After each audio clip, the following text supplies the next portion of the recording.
안녕하세요. 사연에 빠지다의 DJ 민영입니다. 오늘 사연자님은 이제 나이도 있고 자식도 있으니 웬만하면 참고 잘 살아보려고 했는데 주변에서 영 가만두질 않는다는데요. 과연 어떤 사연인지 들어보시겠습니다. 오늘도 두 가지 사연 준비되어 있는데요. 끝까지 들어주실 거죠? 그럼 오늘의 사연 바로 시작할게요. 안녕하세요. 저는 40대 중반 여자입니다. 저는 남들보다 결혼을 좀 늦게 했어요. 30 중반에서야 지금의 남편을 만나 결혼했습니다. 그 전까지는 연애해도 결혼하고 싶다는 생각을 해본 적이 한 번도 없었는데 이상하게 지금의 남편은 처음 만났을 때부터 결혼하고 싶다는 생각이 들었어요. 외모부터 성격까지 다 제 이상형이었거든요. 제 자랑 같지만 사실 남편이 인물이 좀 좋아요. 성격도 다정다감하고 애교도 많습니다. 제가 어려서부터 남자 얼굴을 좀 많이 봐서 주변에서 친구들이 결혼하기 힘들 거라고 했는데 늦게라도 남편 같은 사람을 만나게 됐으니 다행이었죠. 남편이 저보다 나이도 4살이 어립니다. 지금이야 둘 다 40대라 같이 다녀도 엇비슷하게 보이지만 얼마 전까지만 해도 같이 다니면 사람들이 남매냐고 많이 물어봤어요. 남편이 워낙 나이보다 더 동안이거든요. 남편은 저를 처음 만났을 때 자동차 영업일을 하고 있었어요. 마침 제가 차를 바꿔야 해서 알아보다가 주변에서 아는 지인이 남편을 소개해줘서 알게 됐습니다. 남편을 처음 만났을 때부터 저는 관심이 있었어요. 외모도 제 이상형이고 성격도 싹싹해서 마음에 들었거든요. 저는 차를 사고 나서도 남편을 다시 만나고 싶어 제가 먼저 따로 연락을 했어요. 그리고 계속해서 인연을 만들어보고 싶어 제 주변에 아는 사람들을 차를 살 때마다 남편을 소개했어요. 제가 장사를 하다 보니 주변에 아는 사람이 많아요. 제 덕분에 남편이 급분기에 영업 왕을 했다고 밥을 사주겠다고 하더군요. 제가 지금까지 살면서 단 한 번도 1등을 해본 적이 없는데 김 사장님 덕분에 영업왕 됐어요. 감사해요. 앞으로도 잘 부탁드릴게요. 남편과 사석에서 따로 만나다 보니 저는 남편이 더 좋아졌습니다. 저와 남편은 어느새 가까워져서 연애를 시작했어요. 제 나이가 있다 보니 자연스레 결혼 이야기가 나왔습니다. 저와 남편 사이야 워낙 좋았지만 시부모님께서는 처음부터 저를 달가워하진 않았어요. 당연하죠. 이제 가 30이 넘은 아들이 결혼한다는 것이 좀 빠르다 싶은데 결혼하겠다는 여자가 4살이나 연상이니까요. 처음 인사 갔을 때도 시부모님은 흔쾌히 결혼을 허락해 주시진 않았어요. 우리 아들이 이제 30인데 뭐가 급하다고 벌써 결혼을 해. 그리고 얘가 겉으로 보기엔 귀티가 흘러도 막내라 철이 없어서 애가 영 사치스러워. 모아놓은 돈도 하나도 없다니까. 시어머니는 이러다가 아들이 지금 당장 나이 많은 여자랑 결혼하게 생겼으니 어떻게 막아보려고 제 앞에서 아들 흉까지 보셨어요. 그래, 이제 간신히 돈 벌기 시작한 애가 뭔 돈이 있어서 장가를 가겠어. 그리고 우리도 아들만 셋이라 위에 2놈 장가 보내느라 남은 재산도 없어. 이 집도 우리 집 아니고 전세야. 거기다가 시아버지는 워낙 재산 없는 집이라며 제가 시집 오면 고생만 할 거라고까지 이야기를 하셨습니다. 그러고 보니 우리 막내보다 4살이나 많으면 우리 며느리들보다 나이가 훨씬 더 많네. 그 나이에 어린 형님들 모시기 힘들어. 이게 다 아가씨 생각해서 하는 말이니까 나이도 있는데 신중하게 생각해야지. 시부모님은 어떻게든 저를 설득하려고 하셨어요. 당신의 아들과의 결혼을 다시 생각하라고요. 시부모님의 반응을 예상하지 않은 건 아니에요. 안 그래도 인사 가기 전부터 남편이 저에게 신신당부했거든요. 형들이 다 나이가 어린 형수들이랑 결혼해서 제가 막내 며느리인데 나이가 제일 많을 거라 아마 시부모님이 탐탁치 않아 할 수도 있다고요. 제가 진호 씨보다 나이가 많아서 부모님께서 걱정하시는 거 잘 압니다. 그런데 걱정하지 마세요. 제가 나이가 많은 대신 다른 장점이 좀 많아요.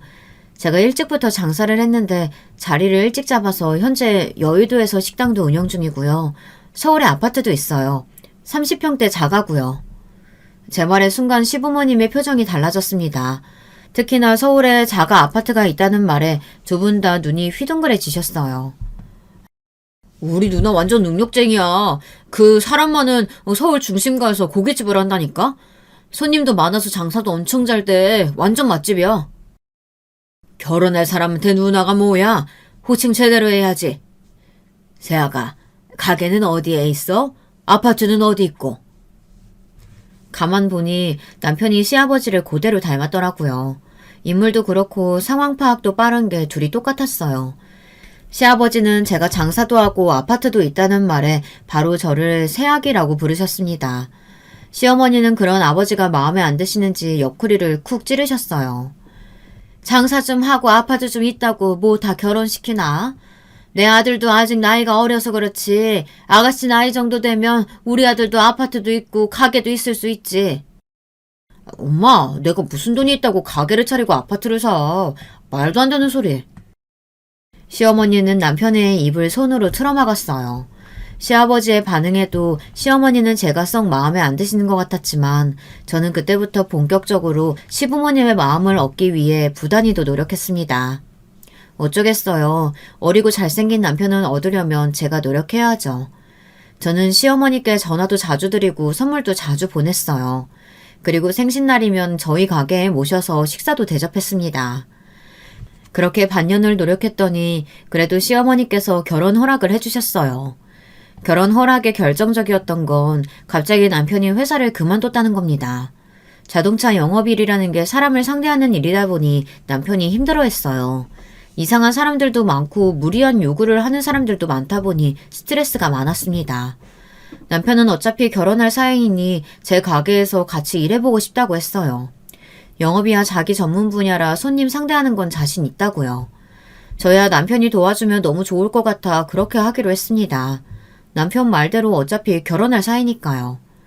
그런 모습이 시부모님이 보시기엔 마냥 철없던 막내 아들이 저를 만나 정신 차렸다고 느끼신 것 같아요. 뭘 해도 1년을 못 버티던 놈이 그래도 가게 일은 재밌는지 새벽부터 일어나서 고기도 사러 가고 늦게까지 장사하고 들어와서도 힘들다는 소리 안 하는 거 보면 새아기 덕분에 저놈이 적성을 찾았나 보다. 우리 새아기가 복덩이지 뭐야. 나중에 알게 된 사실인데 남편이 학창시절부터 워낙 공부도 안 하고 사고뭉치였대요. 위에 형들은 다들 공부도 잘하고 자기 앞가림도 잘해서 잘 사는데 막내 아들인 남편만 제대로 된 일자리도 못 구하고 여기저기 떠돌아다니다 회사에 들어가도 잘 버티지 못하니 집에서는 천덕꾸러기 신세였죠. 아주버님이나 시아버님이 보시기에는 사고뭉치 막내 아들이 저를 만나 정신을 차린 것처럼 보이셨던 것 같아요. 저와의 결혼을 적극적으로 밀어주셨거든요. 남편과 저는 곧바로 결혼식을 올렸습니다. 제 아파트에서 신접살림을 시작하고 둘이 열심히 가게를 운영했어요. 저와 남편은 결혼한 지 1년 만에 아이가 생겼습니다. 저는 꿈만 같았어요. 제가 나이가 있다 보니 아이는 꿈도 안 꿨었는데 이렇게 빨리 생길지 몰랐거든요. 그런데 꿈만 같았던 것도 잠시 아이가 생기니 모든 생활이 다 뒤죽박죽 정신이 없더군요. 제 인생이 통째로 변해버렸습니다. 딸아이를 낳자마자 저는 눈물 나는 전몸살로 한 달 넘게 아무것도 못하고 집에 누워만 있어야 했어요. 태어나 그러한 고통은 처음 경험했습니다. 얼마나 참기 힘든지 누가 제 가슴을 좀 떼어가줬으면 좋겠더군요. 아이도 키워야 하고 가게도 나가봐야 하는데 모든 게 다 엉망이었어요. 누가 좀 도와줬으면 좋겠는데 아무도 저를 도와줄 사람이 없었습니다. 남편은 저를 대신해서 가게에 나가야 했고 친정 부모님은 두 분 다 강원도에 계시니 아이를 봐주러 올라오실 수 없었습니다. 친정 부모님은 강원도에서 소를 키우고 계시거든요. 급한 대로 시어머니께 부탁해서 며칠 우리 집에 오셨는데 시어머님 앞에서 며느리가 버젓이 가슴에 양배추를 올리고 누워있기 민망해 며칠 만에 제가 오시지 말라고 했습니다. 민망한 것도 민망한 거였지만 시어머니의 잔소리가 너무 듣기 싫었거든요. 노산이라 그런가. 너는 애가 참 유난하다. 임신했을 때부터 입덧도 심해서 우리 아들 아무것도 못 먹게 하더니만 이제는 전몸살 때문에 애도 안 보고 저렇게 누워만 있으니 하루 종일 힘들게 고기 굽고 들어온 남편 밥이나 챙기겠어? 임신했을 때부터 시어머니는 제가 뭐만 하면 유별나다고 하셨어요. 입덧이라는 게 제 마음대로 되는 게 아니잖아요. 냉장고를 열기만 해도 구역질이 올라와서 한동안 남편이 집에서 밥을 못 먹었어요. 아예 식당에서 밥을 먹고 들어왔습니다. 어머님, 진호 씨는 밖에서 밥이라도 먹고 들어오죠. 저는 꼼짝도 못해서 아예 밥도 못 먹어요. 저 좀 보세요. 애 낳고 한 달도 안 돼서 10kg가 빠졌다니까요. 임신 전보다 더 빠졌어요. 임신했을 때도 그렇고 애 낳을 때도 그렇고 항상 당신 아들만 걱정하는 시어머니가 얄미워서 저도 참다가 한마디 했습니다. 사실 그렇잖아요. 남편이랑 어딜 가나 잘 먹고 다니지만 저는 하루 종일 꼼짝도 못하고 시름시름 앓고만 있잖아요.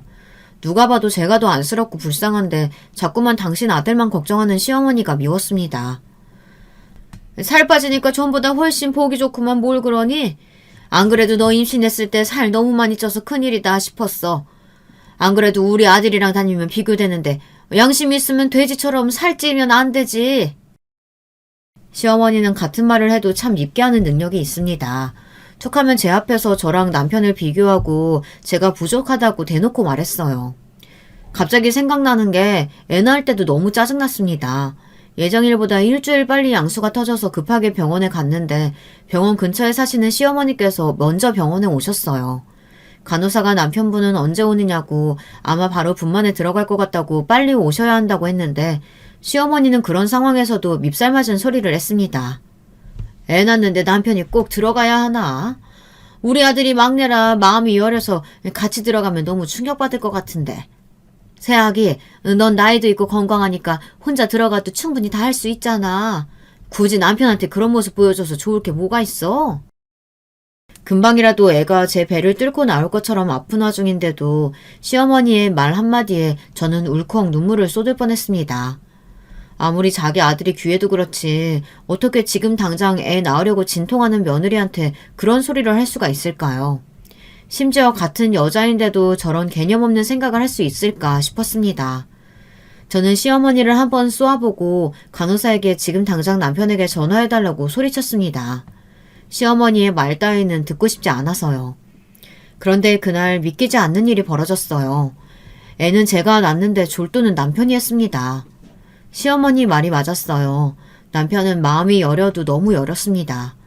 애를 낳으러 분만실에 들어갔는데 남편이 분만실에 같이 들어간 지 10분 만에 쓰러졌어요.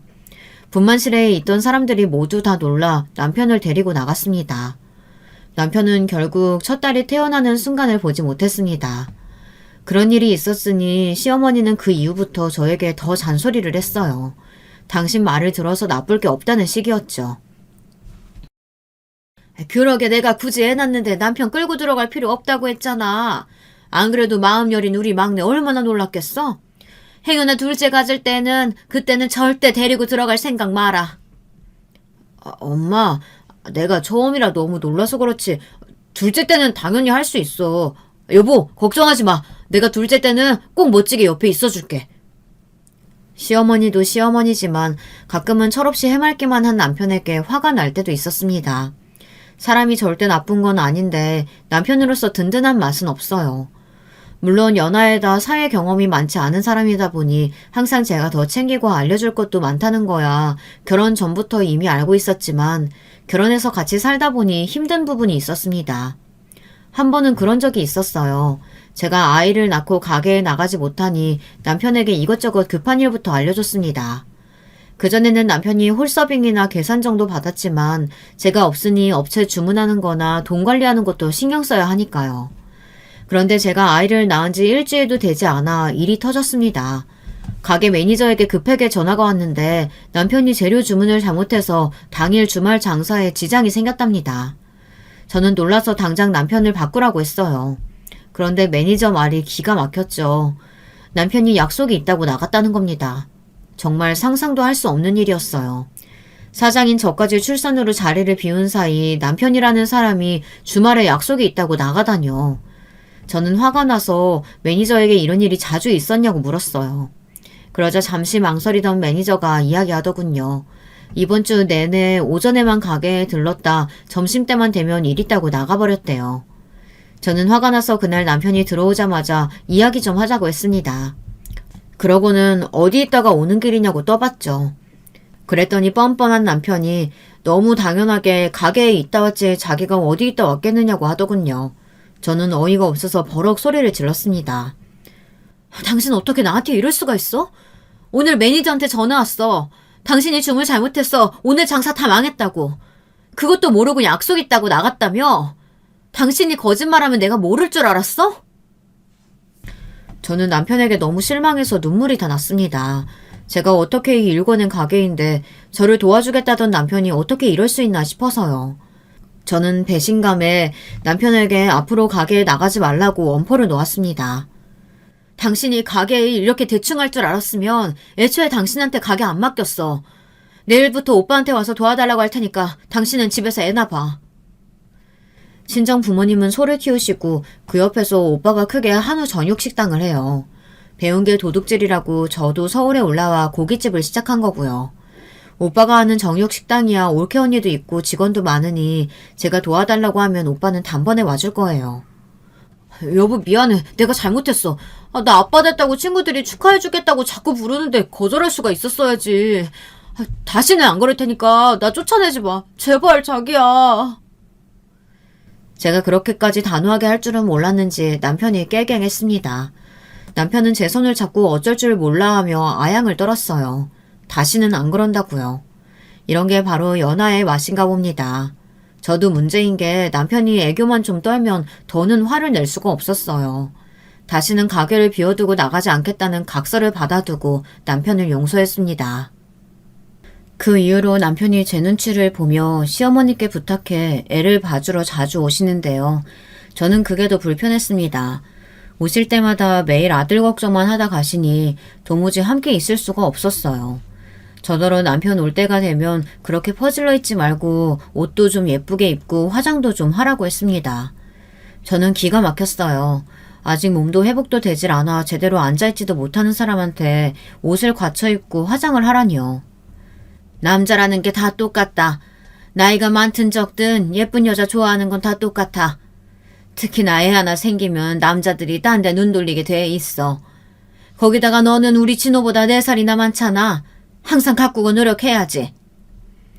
저도 시어머니의 말뜻을 모르는 건 아니었지만 아무리 그래도 매번 저런 소리를 들으니 저도 제 몸이 힘들 땐 너무 듣기 싫더라고요. 아내가 제일 힘들 때 딴 생각하는 놈은 이미 글러먹은 놈인데 그런 놈하고는 못 살죠. 애까지 낳았는데 이런 놈이든 저런 놈이든 참고 살아야지 어떡하니? 남자가 실수 좀 했다고 애들 아비 없는 자식으로 키우게? 가만 보면 시어머니는 참 훈수해요. 애 봐주러 와서는 항상 제 속만 다 뒤집어 놓고 가셨습니다. 저러니 제가 시어머니더러 계속 오라고 할 수 있었겠어요.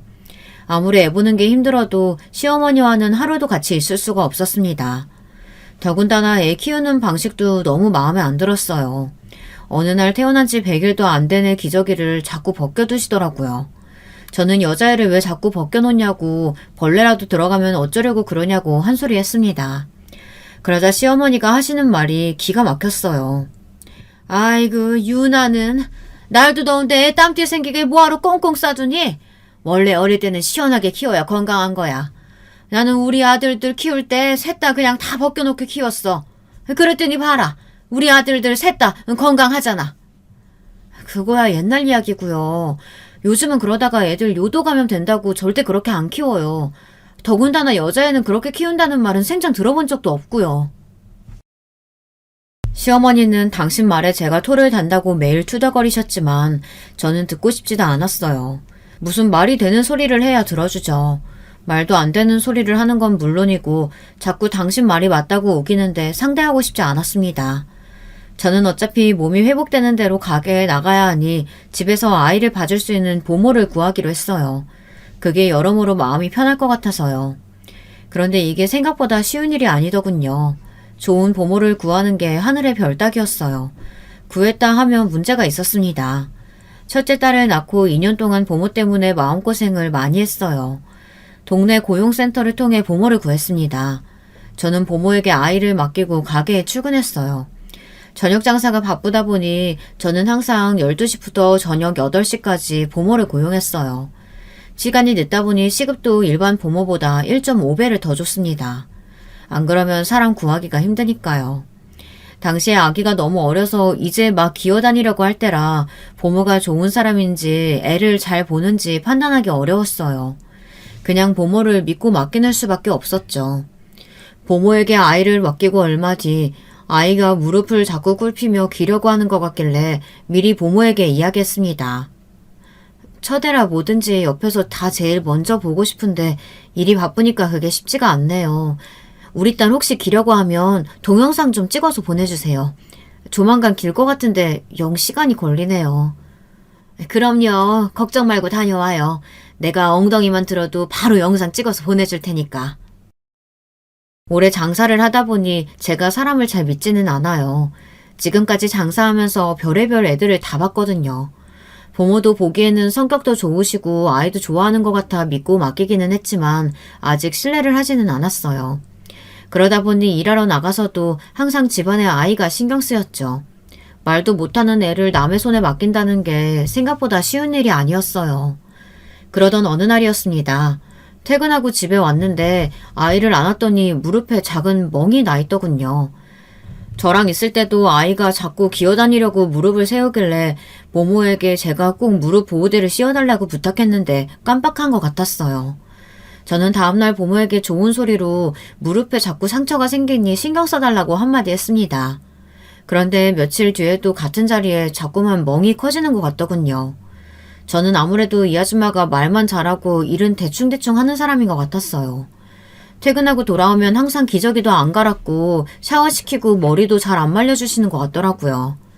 사소한 것들이지만 제가 신경 써달라고 하는 부분이 잘 고쳐지지 않으니 마음에 안 들었습니다.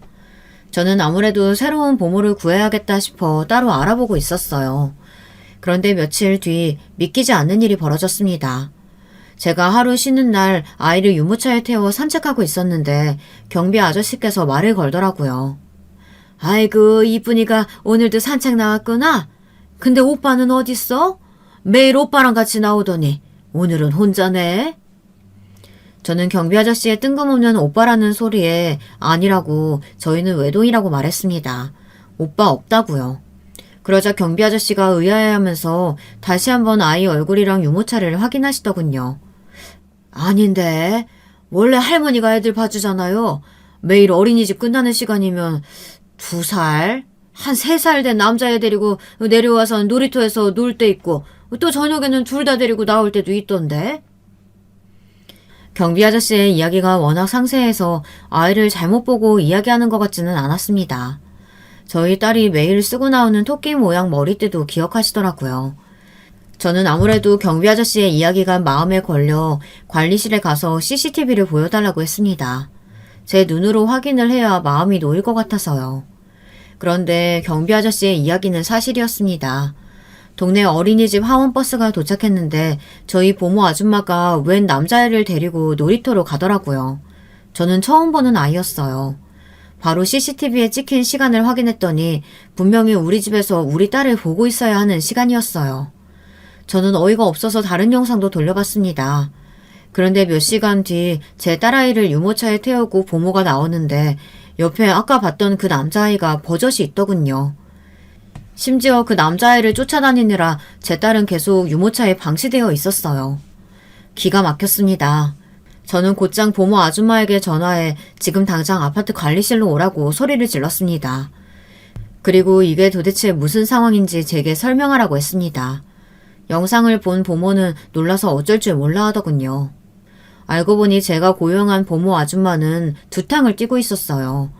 원래 우리 애를 보기 전에 제가 사는 아파트에 같은 동 사는 남자애를 갓난 아기 때부터 봐줬었는데 그 아이가 어린이집에 다니기 시작하니 보모의 시급이 반으로 준 거예요.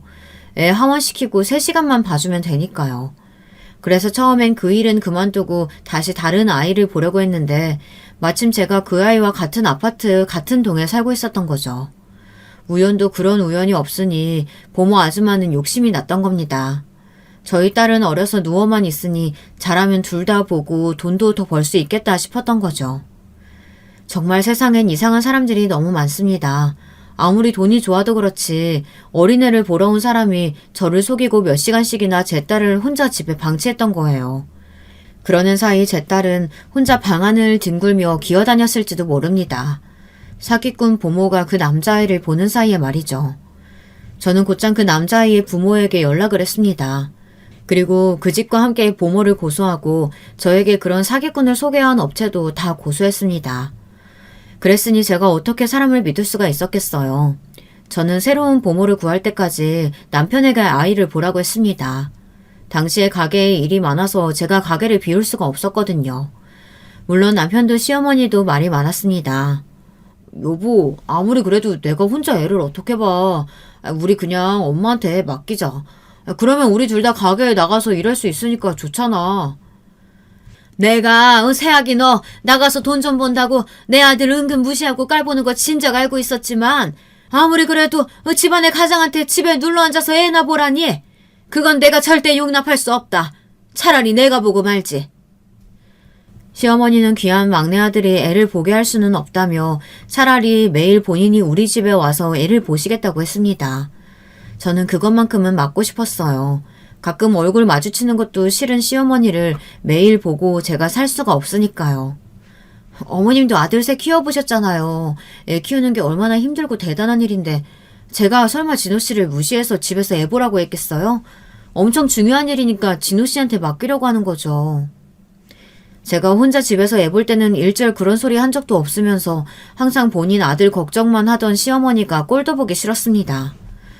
그리고 시어머니는 툭하면 남편더러 집안에 가장이라는 소리를 하시는데 남편이 혼자 힘으로 할 줄 아는 게 뭐가 있다고 도대체 가장이라고 하는 건지 이해가 안 됐습니다. 새로운 보모 구할 때까지만이니까 어머님 너무 걱정하지 마세요. 여보, 당신이 우리 딸 잘 볼 수 있지? 마음 같아서는 우리 일에 왜 사사건건 참견이냐고 제발 좀 신경 끄라고 시어머니에게 소리치고 싶었지만 그럴 수는 없었습니다. 제가 사랑하는 남편의 어머니이니 예의를 지켜야 했으니까요. 그로부터 얼마 뒤 제 앞에 구세주가 나타났어요. 제가 강원도에 살 때 아버지 가게에서 함께 일했던 세희라는 동생이 있었는데 서울에 올라왔다고 연락이 왔더라고요. 앞으로 서울에서 살아보려고 올라왔다며 가게로 인사하러 찾아왔더라고요. 너 어린이집에 취직했다고 하지 않았어? 일은 어떻게 하고 갑자기 서울에 올라왔어? 아버지에게 듣기로는 세희가 어린이집에 취직해서 식당을 그만뒀다고 했는데 갑자기 무슨 일로 서울에 올라왔나 싶었습니다. 그 동네 애들이 너무 없어서 내가 일하던 어린이집도 문을 닫았어. 강원도에서는 어린이집 찾기가 너무 힘들어서 아예 서울에서 일해보려고. 언니도 알다시피 내가 애를 너무 예뻐하잖아. 난 이 일이 적성에 딱 맞더라고. 세희가 워낙 성격도 밝고 싹싹하니 예뻐요. 같이 아버지 식당에서 일할 때도 아버지나 오빠도 저보다 세희를 더 예뻐했습니다. 얘가 손님들에게 친절하고 일도 잘했거든요. 그런데 그 순간 저는 머리에 딱 떠오르는 생각이 있었습니다. 저는 세희의 손을 덥석 잡았어요. 세희야, 네가 우리 애 좀 봐줄래? 내가 너 어린이집에서 일할 때 월급보다 더 줄게. 세희를 제가 동네에서 고등학교 때부터 봐왔어요. 나이는 어려도 착하고 예의도 바릅니다. 거기다 어린이집 선생님이었으니 이만한 보모가 없었죠. 저는 혹시나 세희가 싫다고 할까봐 마음 졸였는데 다행히 세희가 흔쾌히 우리 애를 봐주겠다고 했어요. 언니 딸이면 내 자식이나 마찬가지인데 내가 봐주면서 월급까지 받으면 나는 너무 좋지. 사람은 죽으라는 법은 없나 봅니다. 세희가 제 앞에 떡하니 나타나준 덕분에 세희에게 아이를 맡기고 저는 마음 놓고 일할 수 있었어요. 다행히 보모를 금방 구했으니 남편도 만족해했죠. 세희가 아이를 봐주고 나서는 집안이 안정을 되찾아갔습니다.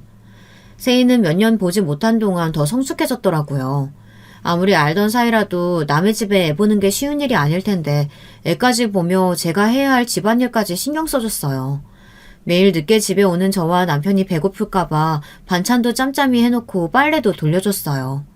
저는 힘들게 그러지 말라고 몇 번이나 말했지만 제가 그러면 세희는 오히려 더 서운하다고 했습니다. 내가 점심 먹으려고 해놓은 건데 같이 먹으면 좋지 뭘 그래. 내가 아무리 언니한테 월급 받고 이래도 우리가 남이야? 언니가 그러면 나 서운해. 고마워서 그렇지. 내가 서울에서 오래 살면서 장사하다 보니까 아주 사람이 다 싫었었는데 너 오고 나서는 마음이 이렇게 편할 수가 없다. 이래서 사람들이 나이 들면 고향에 내려가서 살고 그러나 봐. 내가 너 없었으면 어쩔 뻔했니?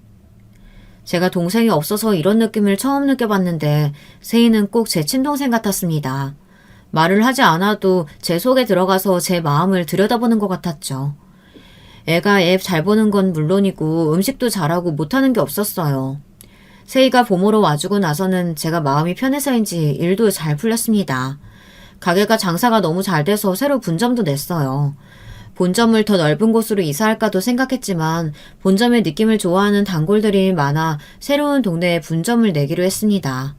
새로운 일을 시작하다 보니 저는 정신없이 바빴어요. 그러던 와중에 경사가 겹쳤습니다. 둘째가 생겼어요.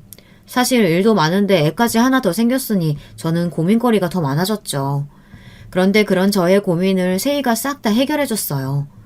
언니, 내가 있는데 뭘 걱정해. 둘째도 건강하게만 낳아요. 내가 다 키워줄 테니까. 저는 친정 부모님 두 분 다 항상 소 키우랴 가게 하랴 정신이 없으셔서 저를 잘 돌봐주지 않으셨어요. 그래서 저는 나중에 엄마가 된다면 자식들 옆에 꼭 붙어있는 좋은 엄마가 되어야지 했습니다. 그런데 그런 다짐이 무색하게 저도 일이 바빠 좋은 엄마가 되어주지 못하고 있어요. 그래서 항상 잠이 든 딸아이를 보면 미안했죠. 그런데 제 옆에 세희가 든든하게 있어주니 꼭 천군만마를 얻은 것만 같았습니다. 세희, 네가 결혼해서 애 낳고 힘들 일 있으면 그때는 내가 다 도와줄게. 말만 해. 진심이었습니다. 아무리 돈을 받고 하는 일이라도 세희처럼 진심을 다해 일해주는 사람은 드무니까요. 그렇게 시간이 흘러 저는 분점도 내고 둘째도 낳았습니다. 첫째보다 그래도 둘째는 뭐든 다 수월하다는데 저는 모든 게 다 둘째가 더 힘들었어요. 처음 가게를 낼 때보다 아는 게 더 많다 보니 분점을 내는 것도 쉽지 않았고 둘째 임신과 출산도 쉽지 않았습니다. 그러는 동안 저와 남편과의 사이가 전과 같지 않았습니다. 아무래도 남편과 저는 일도 함께하고 아이도 둘이나 키우다 보니 하루 24시간을 항상 붙어있는 건 다름없었어요. 그러다 보니 언젠가부터 서로에게 소홀해지고 만나면 싸우기만 했습니다. 남편은 원래도 자유로운 사람이에요. 친구도 많고 모임도 많습니다. 이제 돈도 좀 벌었으니 여기저기 다니면서 돈도 쓰고 사람도 만나고 다녀야 하는데 제가 그런 걸 못하게 하니 부딪힐 일이 많았어요. 지금이 몇 시야? 어떻게 나가기만 하면 집에 들어올 생각을 안 해? 당신은 하루 종일 밖에서 일하면서 애들이 보고 싶지도 않아? 아직 기저귀 찾고 꼬물꼬물 거리는 애들이 뭘 기억한다고 자꾸 일찍 들어오라고 잔소리야. 애들 크면 내가 다 알아서 잘할 거니까 걱정하지 마. 남편은 아이가 둘이 생기고도 정신을 못 차렸어요. 항상 밖으로만 돌았습니다. 저도 친구도 좋고 모임도 좋지만 가족이 더 중요하다고 생각했어요. 아이들도 점점 크는데 아이들과 함께 더 많은 시간을 보내는 게 중요하니까요. 애들이 너무 어릴 때부터 세희와 함께 키우다 보니 아이들도 언젠가부턴 아빠와 엄마와 보내는 시간보다 세희와 보내는 시간을 당연하게 생각했어요. 세희도 이제 나이가 찼으니 연애도 하고 결혼도 해서 아이를 낳아야 하는데 우리 집에서 오래 일하다 보니 그런 기회들을 놓치는 게 아닌가 걱정됐습니다. 그러던 중 마음에 걸리는 일이 좀 있었어요. 큰아이가 유치원에서 소풍을 다녀왔어요. 세희에게 들어서 소풍에 다녀온 줄은 알고 있었습니다. 그런데 며칠 뒤 딸아이와 이야기를 하다가 들었는데 세희와 함께 소풍을 다녀왔다는 겁니다. 다른 친구들은 다 엄마랑 같이 왔어. 나는 세희 이모랑 같이 가고.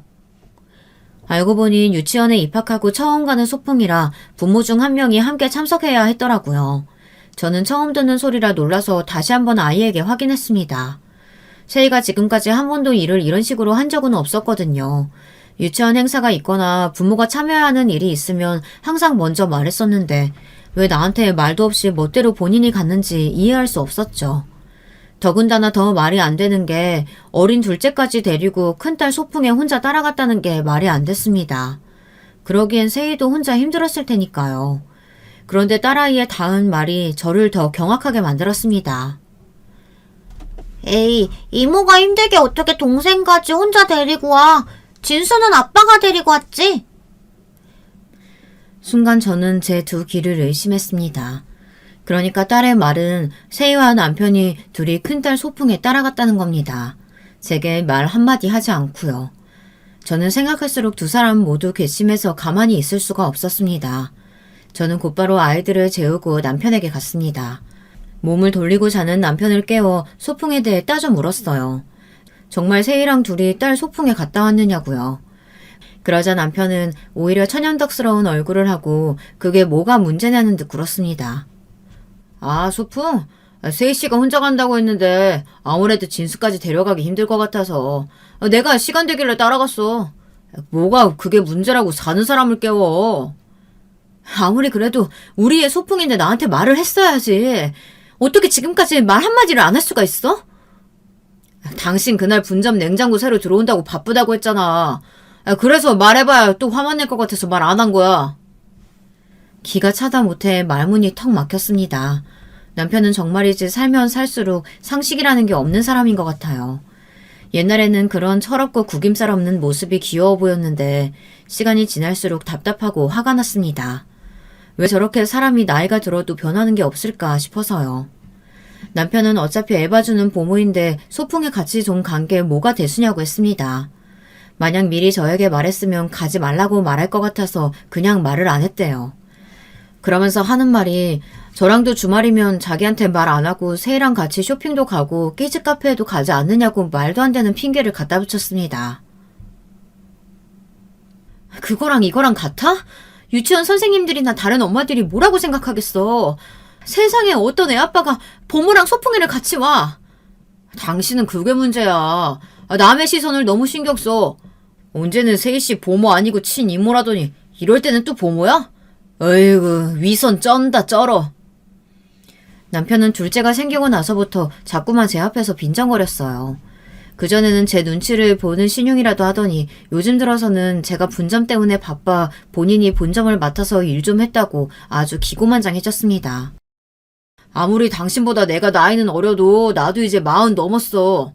애들도 점점 크는데 자꾸 나 무시하지 마. 소풍에 가든 말든 내가 알아서 하니까. 아무래도 뭔가 이상했습니다. 남편이야 원래 철없는 사람이 그렇다 치지만 세희까지 왜 그렇게 한 건지 이해가 되질 않았죠. 저는 다음날 집에 온 세희에게 소풍에 대해 어떻게 된 일인지 물었습니다. 왜 저에게 부모 동반이라고 말하지 않았는지요. 제 말에 세희는 놀란 토끼눈이 됐어요. 그러더니 미안했습니다. 언니, 사실은 내가 부모 동반이라고 언니한테 말한다는 걸 깜빡한 거 있지. 그래서 그냥 내가 금방 갔다 오면 되겠지 해서 가려고 했는데 마침 형부가 그날따라 오전에 잠깐 집에 왔더라고. 내가 김밥 싸고 있으니까 웬 김밥이냐고 물어서 소풍 간다고 말했는데 형부가 마침 시간 된다고 같이 가자고 해서 같이 가게 된 거야. 언니한테 내가 미리 말했어야 했는데 미안해 언니.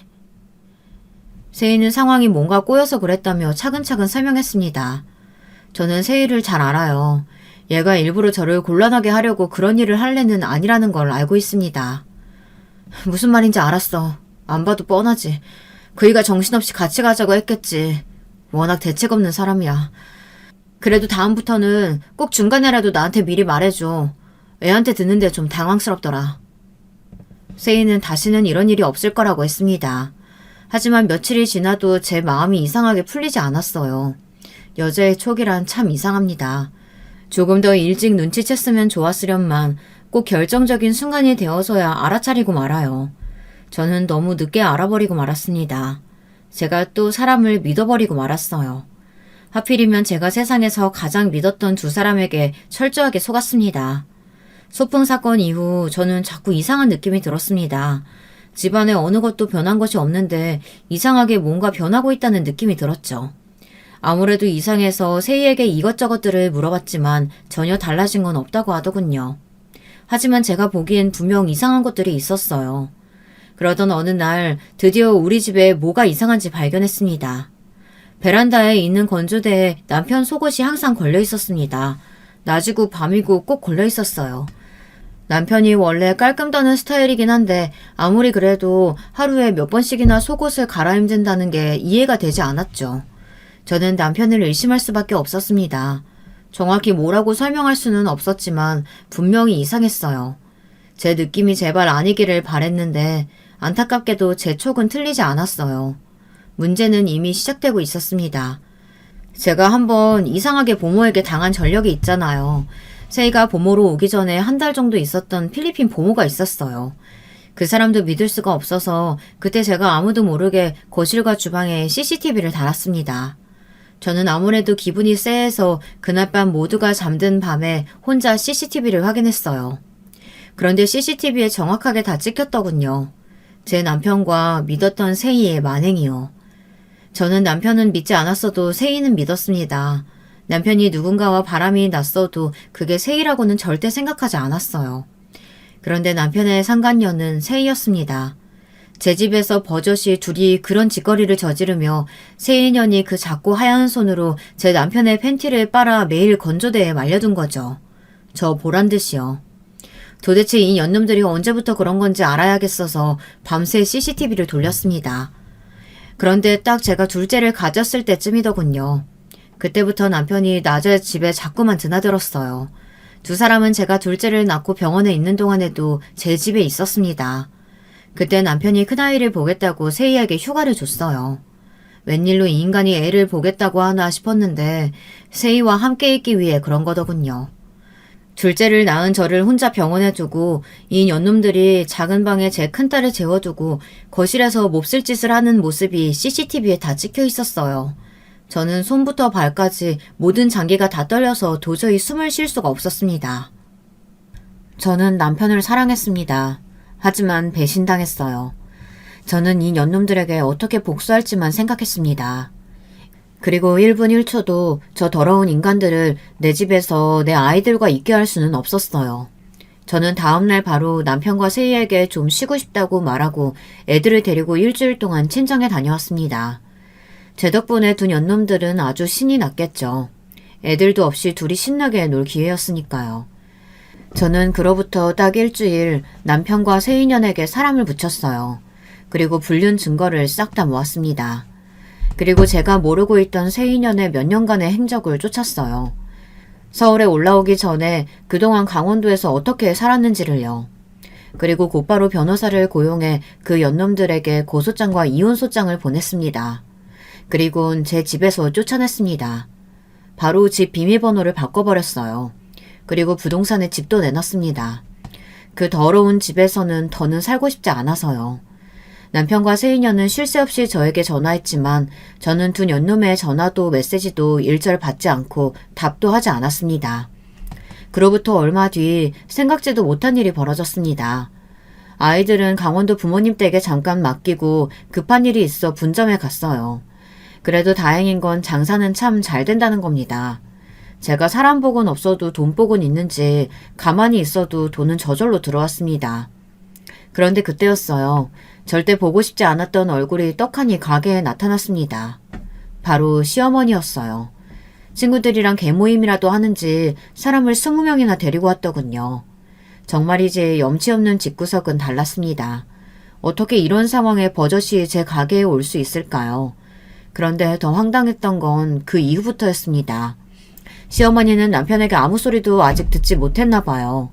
제가 남편에게 이혼 소장을 보내고 집에서 쫓아낸 것도 전혀 모르고 있는 것 같았습니다. 저를 보자마자 왜 이렇게 요즘 연락이 안 되냐며 말도 안 되는 소리를 하더군요. 너는 며느리라는 애가 어쩜 그렇게 시어머니한테 안부 연락 한 번을 안 하니? 분점도 이렇게 삐깜번쩍하게 차려놓고 한 번 초대를 안 하길래 내가 직접 왔다.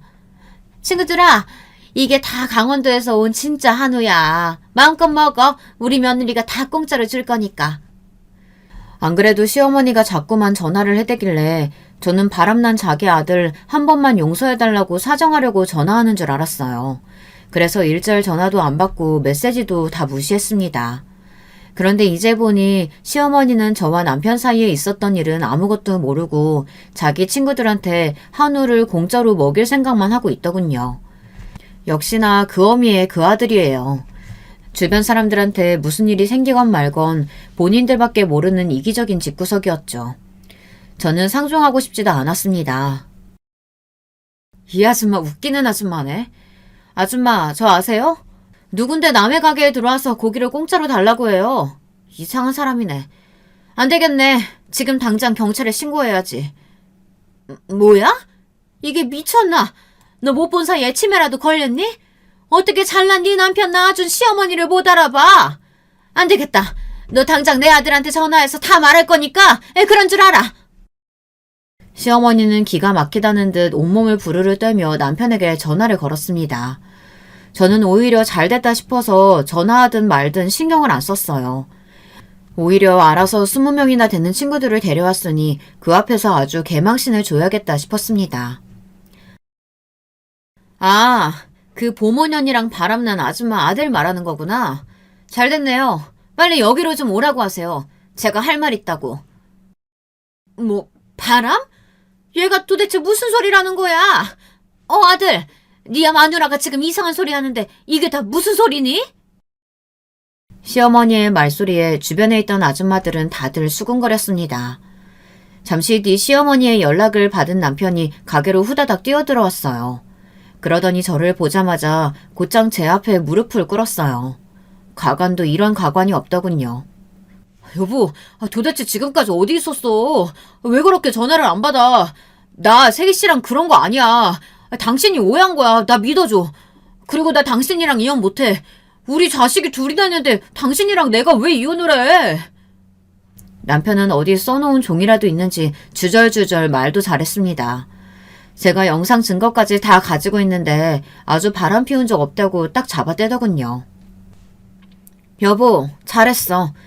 판사님 앞에 가서도 딱 그렇게만 연기해. 그래야 내가 당신한테 양육비도 받고 위자료도 받지. 아, 그리고 이건 선물. 내가 얼마 전에 강원도 갔다 왔는데 당신한테 줄 선물을 찾았지 뭐야. 남편은 제 말이 무슨 말인지 모르겠다는 듯 어리둥절해서는 제가 준 봉투를 받았습니다. 그리고 봉투 안에 든 내용을 보고 놀라 입이 쩍 벌어졌어요. 봉투 안에 든 건 바로 세인연의 상간녀 소송 기록이었습니다. 그건 저와의 소송 기록이 아니었어요. 알고 보니 세인연이 강원도에서 서울로 갑자기 올라온 게 일하던 어린이집이 망해서 그런 게 아니더라고요. 어린이집에 다니던 아이 아빠랑 바람이 나서 그 집을 아주 품비박산 내고 쫓겨 올라온 거였어요. 그 아이 엄마가 세이를 고소했다더라고요. 그래서 강원도에 살던 집도 위자료로 다 날리고 빈손으로 서울에 올라온 거였죠. 그래놓고 제 남편까지 꼬셔서 또 불륜을 저지른 거예요. 멍청한 새끼. 우리 애들 다시는 못 보게 해줄 거니까 각오해. 여기서 괜히 헛짓거리 하지 말고 그 꽃뱀년이랑 잘 살아. 아이고, 이 등신아. 네 주제에 무슨 바람을 피워? 제 말에 저보다 더 화가 난 시어머니는 갑자기 식당 셀프 코너로 달려가더니 그 무거운 김치통을 들고 달려와서 남편의 머리에 부어버렸습니다. 주변에 있던 개모임 아줌마들은 이 상황이 기가 막히면서도 너무 웃긴지 다들 배를 잡고 웃었습니다. 저도 너무 어이가 없어서 웃음이 터지더군요. 그러면서 시어머니는 저에게 사정했어요.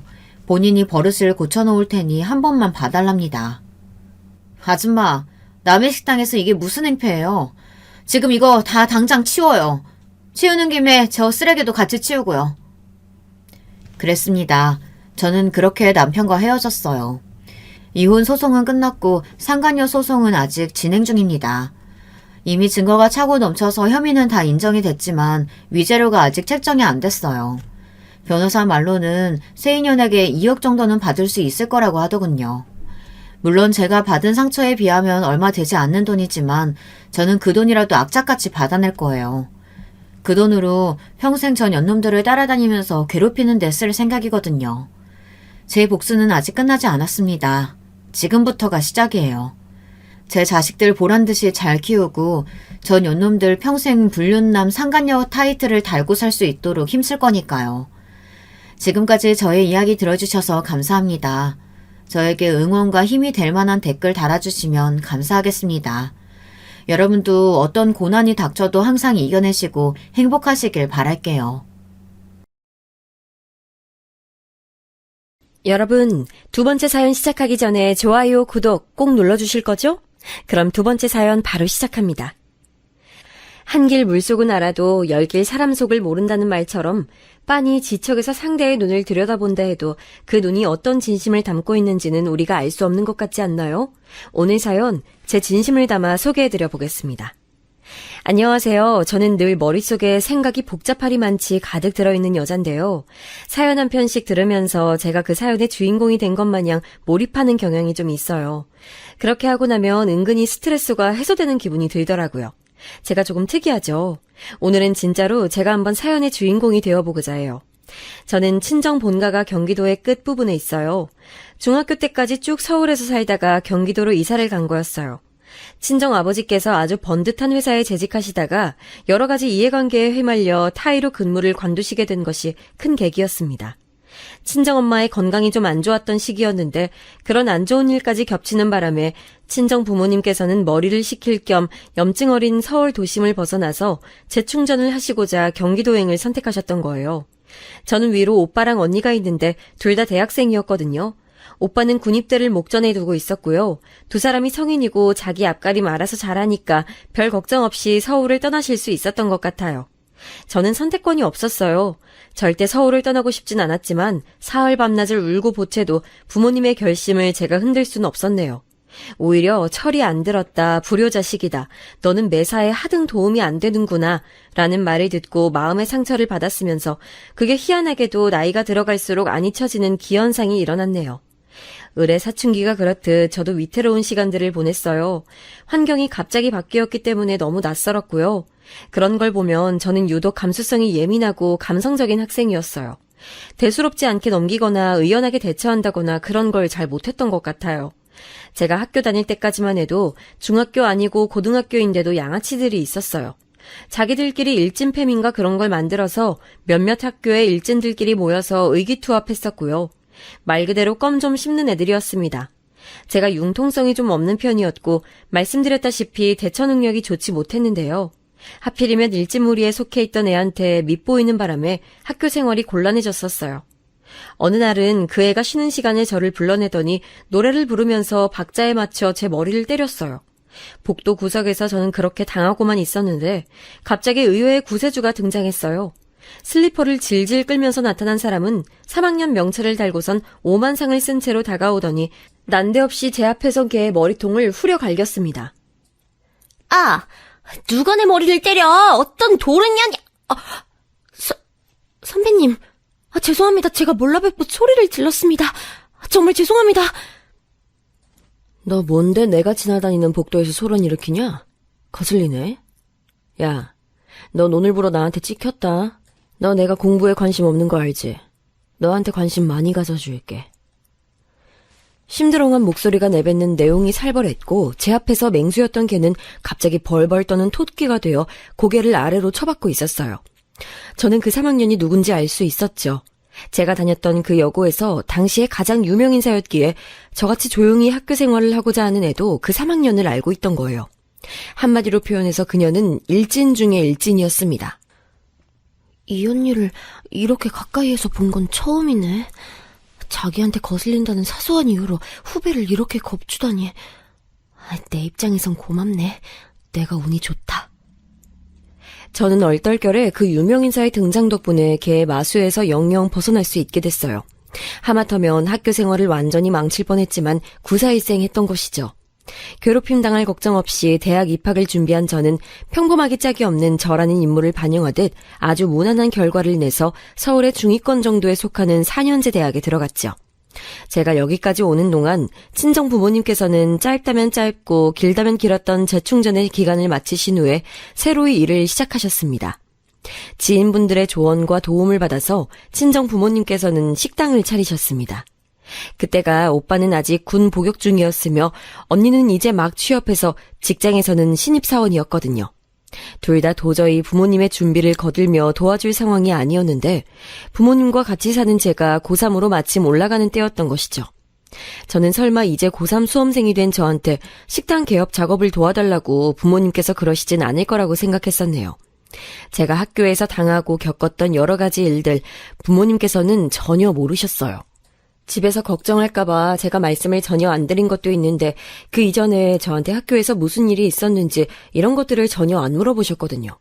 서울에서 어디 땅끝 마을이나 전라도를 간 것도 아니고 경기도로 이사를 간 거면 적응에 문제가 없어야 맞다고 부모님께서는 생각을 하고 계셨고 오빠나 언니가 워낙 씩씩한 성격이니까 저 또한 그래야 한다고 보셨어요.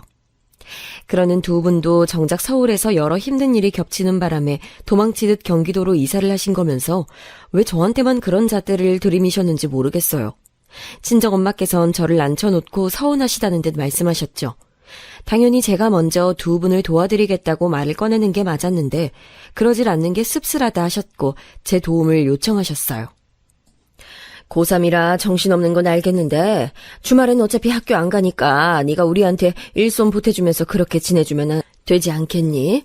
아이, 주말에도 하루 종일 우리한테 묶여있으라는 거 아니잖아. 저녁부터 공부하면 되지. 아, 엄마 무슨 소리를 하시는 거예요?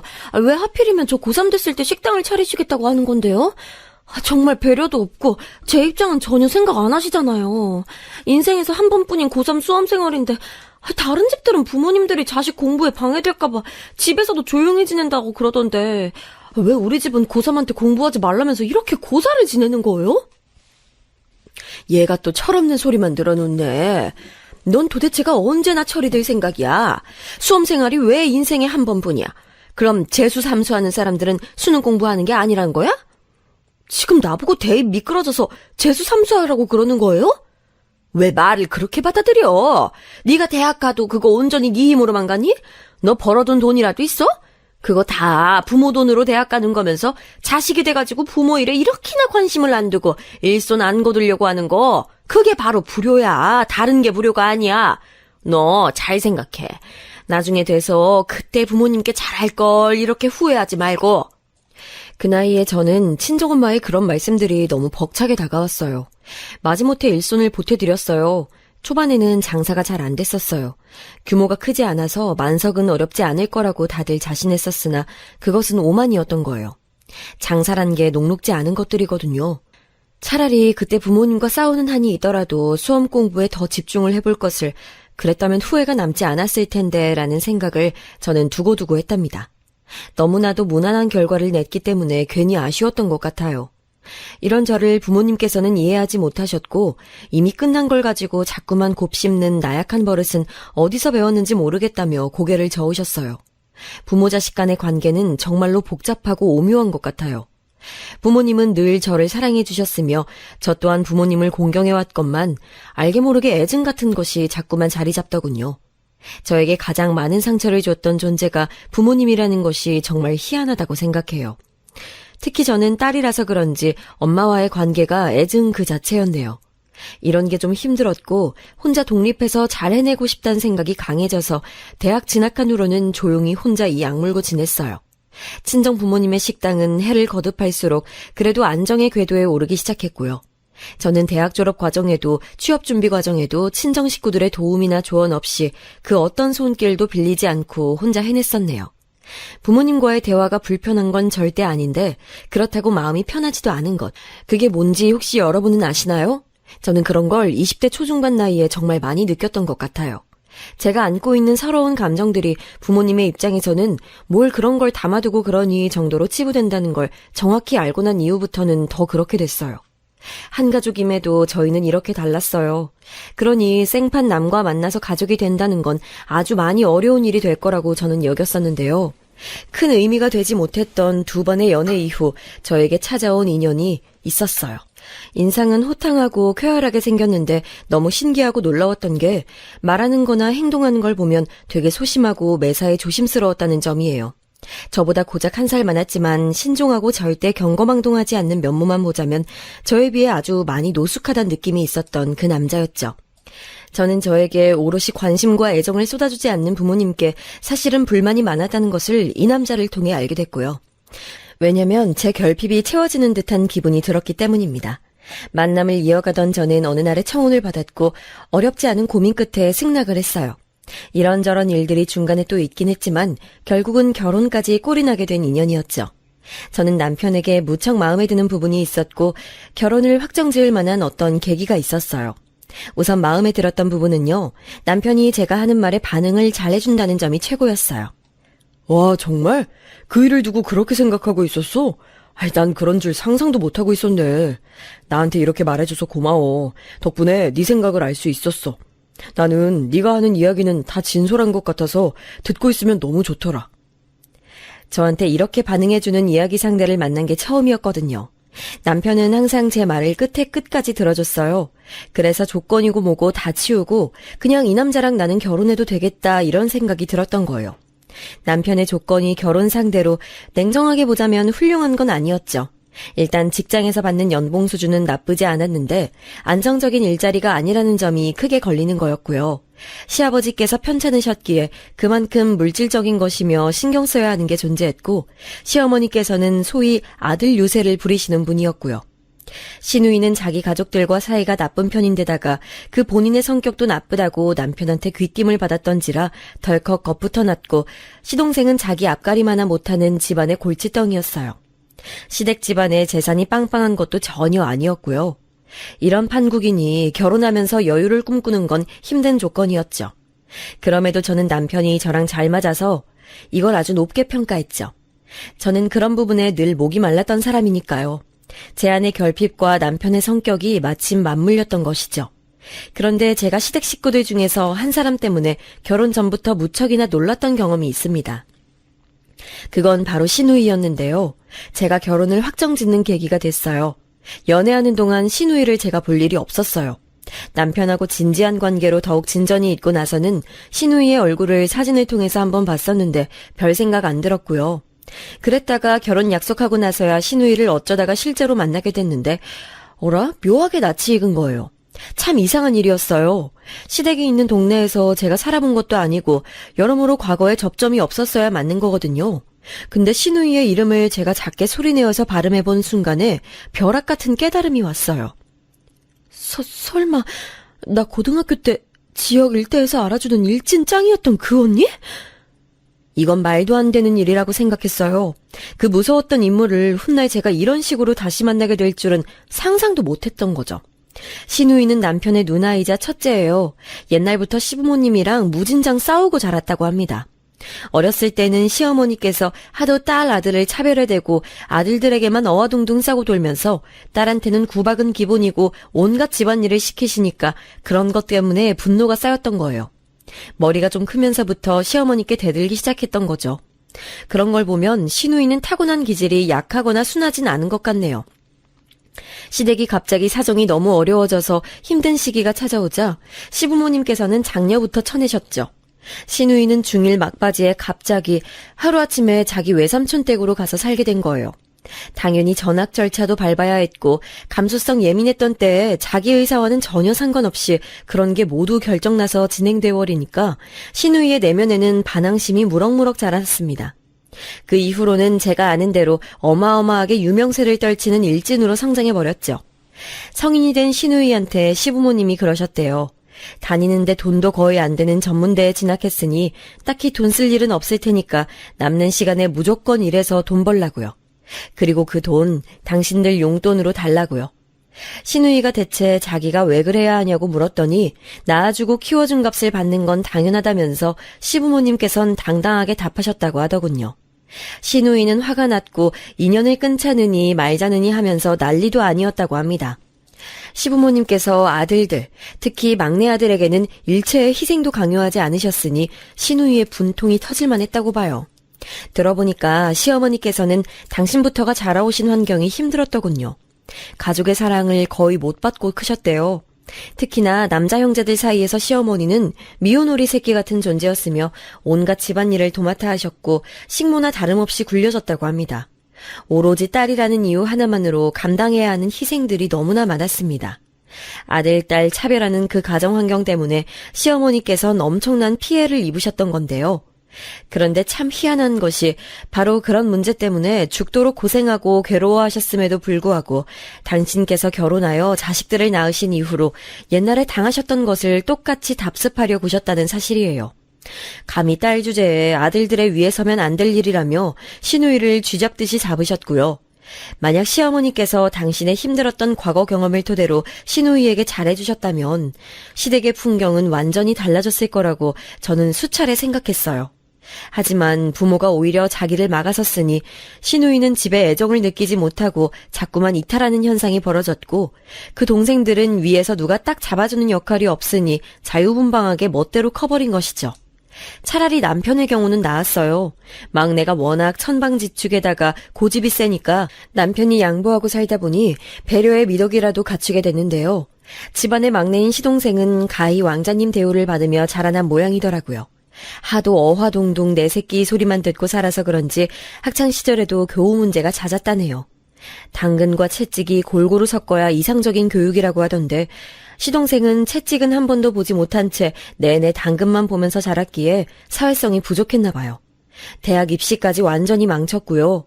재수 생활을 했는데 이것도 실패해서 지방에 전혀 안 유명한 대학에 진학을 했죠. 거기서도 적응 못해서 휴학을 했고 계속 집에서만 지냈대요. 외출도 안 했고 만날 친구가 없으니까 아무하고도 연락을 안 했다고 합니다. 그러다가 결국은 그 대학마저 복학을 하지 못하고 자퇴로 끝을 내버렸죠. 이때 신우이가 시동생 문제로 시댁에다가 엄청 욕을 했대요. 애가 완전히 사람 구실 못하는 바보 아니냐고 막말을 퍼부었다는데요. 놀랍게도 시아버지께서 웬일로 신우이 말이 맞다며 편을 드신 겁니다. 그러자 시어머니께선 노발대발하시며 시동생을 싸고 도셨고 시댁이 시아버지 신우이 한편, 시어머니 신우이 한편이 된 구도로 거의 대립을 하는 것처럼 분위기가 흘러갔다네요. 그럼 그때 오빠는 누구 편 들고 있었어? 맞는 지적을 날린 누나 편? 아니면 더 친한 남동생 편? 나는 누구의 편도 아니었지. 내 스타일이 그렇잖아. 나는 그런 거에서 어느 한쪽 편을 못 들어. 누나한테는 동생 욕하면서 기분 맞춰주고 동생한테는 누나 욕하면서 속 달래주고 그렇게 한참 지냈었다. 당시에 남편은 어쩌고 있었냐고 하니까 중간에서 적절하고 현명하게 대처를 했다네요. 다른 시각에서 보자면 살짝 박쥐 같기도 하고 그런데 남편 성향 자체가 정말로 그랬어요. 사람이 늘 이도저도 아닙니다. 처음엔 이런 남편의 면모가 분란 조장하는 걸 싫어하는 사람 같아서 너무 좋게 느껴졌었는데 바로 이런 점 때문에 복장 터지게 될 줄이야 누가 알았겠나요. 아무튼 시동생은 군대도 등 떠밀려서 간신히 갔다네요. 군대 갔다 와서도 딱히 하는 일이라고는 없이 집에만 계속 있다가 편의점 아르바이트를 전전하는 일상이었죠. 시동생의 존재가 너무 걸리긴 했는데 그보다는 신우이의 존재감이 엄청났기 때문에 저는 이런 식으로 연결되는 인연이라면 운명이다라는 생각이 들어서 남편하고 꼭 결혼을 해야겠다 결심을 하고 말았었네요. 옛날 그 당시에 신우이가 의도해서 저를 도와준 건 아니었지만 어쨌든 저는 그 덕에 무탈한 고등학교 생활을 마무리할 수 있었으니까요. 제 신우이로 만나게 된 것은 운명일 테니 남편이 제 결혼 상대가 확실하다 여겼던 것이죠. 신우이한테 저를 기억하냐고 물어봤었는데 전혀 아예 기억이 없다고 솔직하게 대답을 하더군요. 학교에 너 같은 찐따가 어디 한둘이었니? 내가 어떻게 다 일일이 기억을 하겠어. 하긴 그렇네요. 만약 저를 기억하신다면 그게 신기한 일이어야 맞는 거네요. 야, 그보다 너 진짜 이 결혼 하게? 날짜까지 다 잡은 마당이고 어제 청첩장 나왔는데 이런 말 하려니까 나도 좀 양심에 찔리긴 하는데 난 개인적으로 이 결혼 말리고 싶다. 네? 그렇게 생각하고 계실 줄 몰랐어요. 혹시 이유를 여쭤봐도 될까요? 어떤 이유를 말씀하시든 제가 결혼을 엎을 생각이 없긴 하지만요. 이유를 묻다니. 넌 지피는 것도 없나 봐? 우리 엄마 말이야. 네 시어머니. 하도 거지 같은 집구석에서 자식 대접 못 받고 자라셔서 그런지 머리가 살짝 이상하셔? 아들만 귀중하게 보는 집에서 태어나서 본인도 아들만 귀중하게 대하시는 건가 봐. 내가 어렸을 때 거의 종년 취급받고 살았던 거 혹시 알고 있으려나? 너랑 결혼할 내 동생이 그런 얘기는 안 해주든? 하여간에 네가 얼마나 잘하든 말든 결국 넌 우리 엄마한테서 아들 빼앗아간 년인 거야. 나쁜 년이고 빌어먹을 년이지. 귀한 아들 빼앗아갔으면 그만한 값을 내야 하고 감당을 해야 한다고 생각하면서 속으로 너 벼르고 있을걸? 저도 왠지 모르게 그런 느낌을 받기는 해서 어느 정도 각오를 하고 있어요. 저도 마냥 당하고 살 사람은 못 돼서요. 현명한 처신하도록 앞으로 노력하면서 살 거예요. 노력? 야, 그건 상식이 통하고 개념 박힌 사람들끼리나 통하는 단어야. 애초에 사고방식 자체가 너랑 근본부터 다른 상대가 있는데 그걸 어떻게 노력으로 극복하겠다고 하는 거야. 너도 참. 하긴 내가 무슨 조언을 더 줄 수 있겠니? 힘껏 잘 살아봐. 난 너한테 신우이 짓 할 생각 없으니까. 지금 생각해보면 신우이는 제가 옛날에 학교 다닐 때 자기 도움받아서 고마웠고 그걸로 인해 더욱 결혼을 결심하게 됐다는 말을 내심 속에 담아놨었던 것 같아요.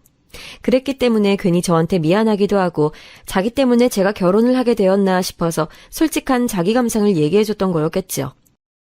아휴, 왜 모든 것은 지나간 다음에야 알게 되는 걸까요? 제 딴에는 정말 운명이라고 생각해서 남편과 결혼을 했고 친정 식구들이라는 울타리를 완전히 벗어나 저만의 새로운 보금자리를 마련했다는 생각이 들어서 마음이 아주 뿌듯하게 부풀어 있었어요.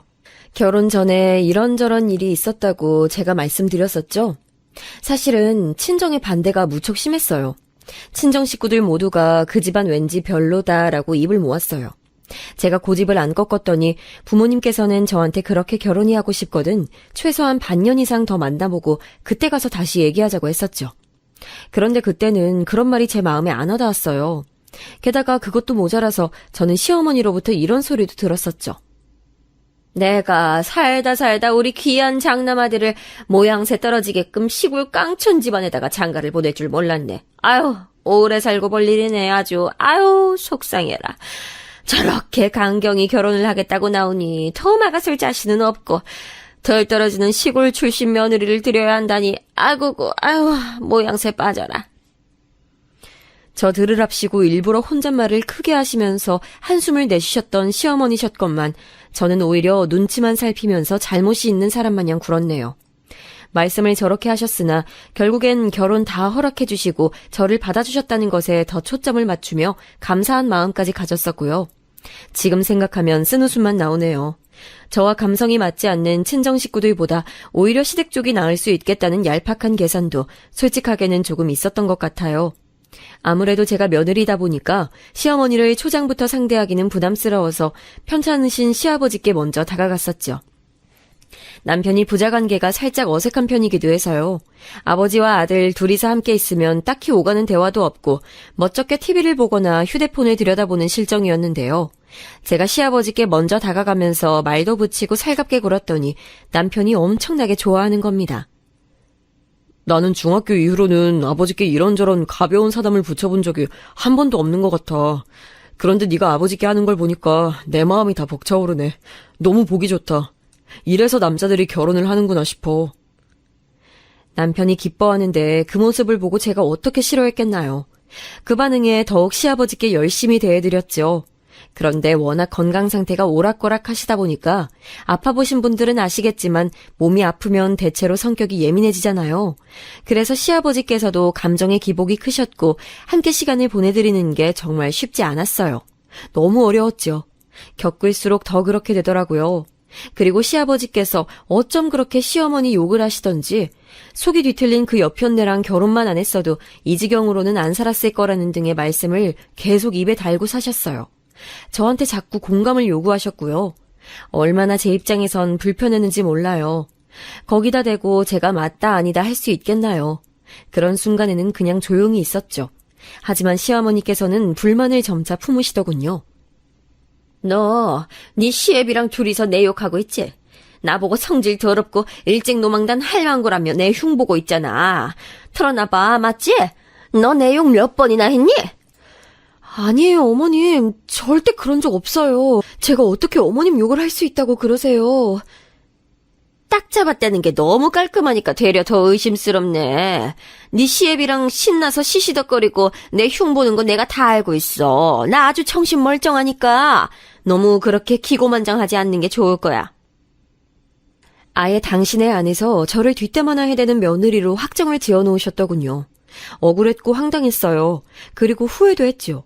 제가 너무 안일하게 시아버지께만 살갑게 대하며 시간을 함께 보내왔다는 생각이 들면서 그러지 말걸, 정도를 알걸 싶더라고요. 조심스레 시아버지와 슬슬 거리를 두면서 저는 의문 혹은 불만 같은 걸 하나 품게 됐어요.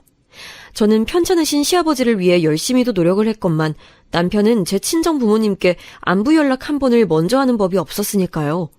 제가 시어머니로부터 억울한 오해를 받아서 몇 날 며칠 끙끙 앓았을 때 남편은 제 고민을 성의껏 들어줬어요. 연애 시절부터 늘 그래왔듯이요. 하지만 해답을 주지도 않았고 제 편을 들어주지도 않았죠. 우리 엄마 입장에서 보면 네가 의심스럽고 못 믿었고 충분히 그러실 수 있어. 그러니까 네가 며느리인 만큼 시어머니를 이해하고 존중해줘.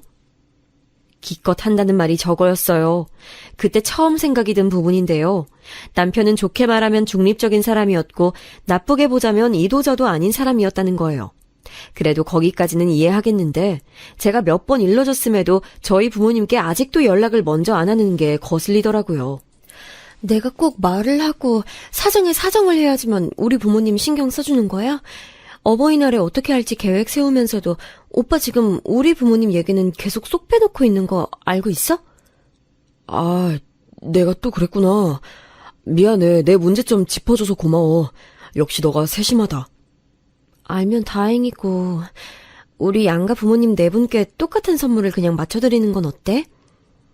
뭐 괜찮은 생각인데 그 이전에 장인어른 장모님께 우리 부모님하고 똑같은 걸 드리는 건 합리적이지 못한 것 같아. 왜냐하면 장인어른하고 장모님은 얼마 전에 가게 양도하셔서 그걸로 돈재미 좀 보셨잖아. 우리 부모님은 그런 거고 뭐고 아무것도 없고. 그러니까 우리 부모님께 더 좋은 걸 해드리는 게 맞다고 생각해. 엄마 건강 문제 때문에 식당도 못 하시고 넘기게 된 거 오빠도 알잖아. 그런데 무슨 말을 그렇게 해. 가게 넘겨서 돈 벌었다고? 달리 보자면 정기적인 수입원이 끊기고 목돈이 한꺼번에 생긴 것뿐이야. 어쨌거나 그동안은 장사하시면서 꽤 버셨잖아. 그러면 됐지. 무엇보다 두 분은 막내딸 결혼 생활에 큰 관심이 없어 보이시는데 너도 네 부모님보다는 우리 부모님 문제에 관심이 많고 그게 가장 중요한 거 아닐까? 남편이 그렇게 말한 순간에 제 얼굴이 화끈거렸음은 부정할 수가 없는 사실이에요. 제가 친정 식구들과 성향이 안 맞아서 소외감 느끼고 외로웠던 순간들이 많았다는 것, 서러웠던 걸 속에 쌓아두고 있다는 것을 남편은 저에게 다 들어서 잘 알고 있는 사람이었어요. 그걸 알고 있다는 무기로 그렇게 행동할 줄은 몰랐어요. 악의는 없다는 듯이 표정이 아주 태연했고요. 저는 갑자기 제가 친부모를 등한시하는 불효자가 된 것 같은 기분이 들어서 무척 민망했습니다. 남편에게는 이래나 저래나 저는 제 부모님이 세상에서 가장 중요하기 때문에 무조건 챙겨야 된다면서 급히 둘러댔지만 속은 엉망진창으로 말이 아니었네요. 그리고 바로 얼마 후 남편이 퇴사를 했는데요. 원래부터 안정적인 것과는 먼 일자리였기에 흔쾌히 저도 그러라고 해줬어요.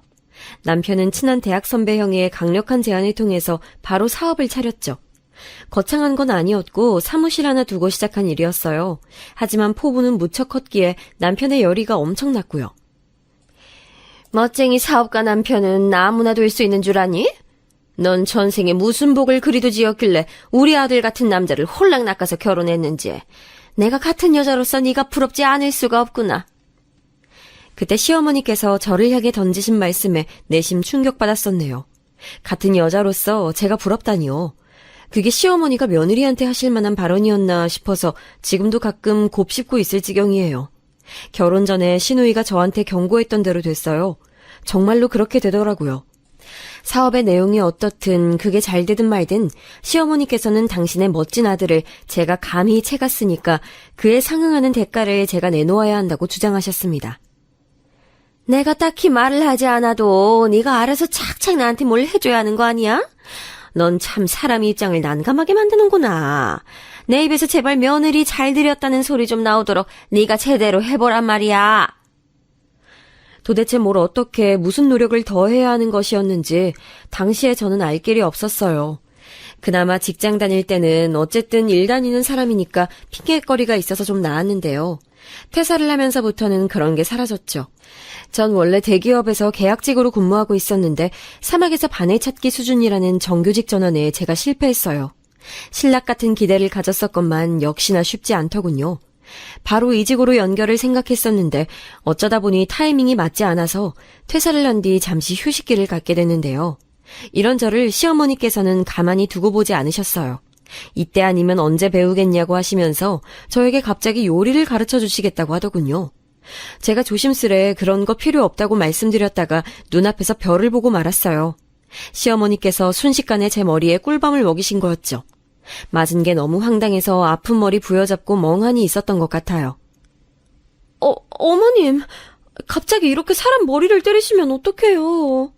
어떡하긴 뭘 어떡하니? 잠깐 아프고 마는 거지. 너는 나한테 쥐뿔 해준 것도 없고 우리 귀한 아들 빼앗아갔지만 나는 원수마저 은혜로 갚는 보살이라서 말이다. 너에게 좋은 것 좀 알려주려고 하는 건데 싫다니 필요 없다니 그딴 말은 왜 짓거려? 그게 아니라 요즘은 워낙 매체에서 많은 정보를 다루고 있잖아요. 원하는 요리법은 언제든지 제가 찾아볼 수 있어서 그래요. 찾아봐?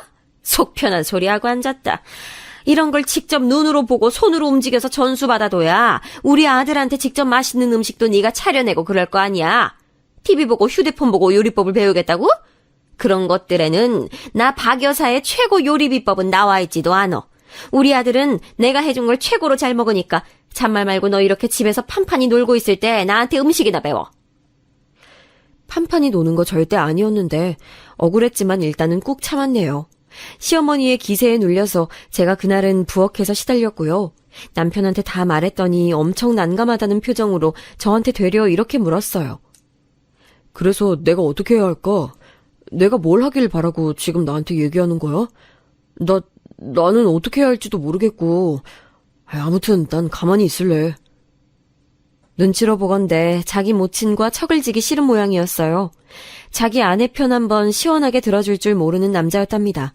분란 안 만들고 사람 얘기 잘 들어주고 이런 성격이 어마어마한 단점을 지니고 있을 줄 누가 알았겠나요? 적어도 저는 몰랐어요. 결혼 전에 남편의 유한 성격이 양면의 날을 지니고 있을 줄 알았다면 반대를 무릅쓰고도 결혼하진 않았을 것 같네요. 치사하게 뒤로 빠지겠다는 남편은 그러더니 은근하게 자기가 엄마 음식을 잘 먹기는 한다면서 덧붙이더군요. 일단 쓰린 마음을 붙잡고 시어머니께 요리를 배웠어요. 그랬다가 또 후회했죠.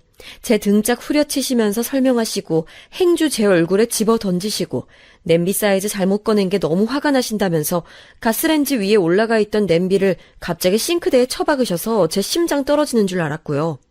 시동생은 저한테 간식 내달라 그러고 요리 배운 거 있으면 해보라면서 밥상 차려보라 하더군요. 못된 마음으로 그러는 게 아니라 배워먹은 게 없어서 그렇게 행동하는 거였어요.